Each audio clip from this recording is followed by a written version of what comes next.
ฝันใจอย่าได้ละแวงขอโดยดียามมีส่งจังไอ้ขอไปสักคาลังเพราะว่าเขาถามเศร้าถามแล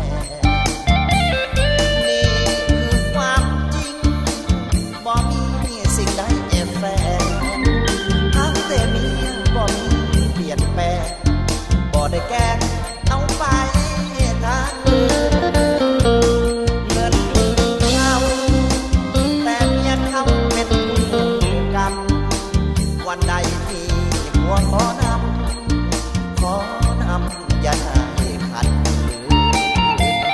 มีความจำเป็นเห็นใจไอ้เกิดความยืนบ่ได้เอาไปทางอื่นงามซึ้งอย่าทำ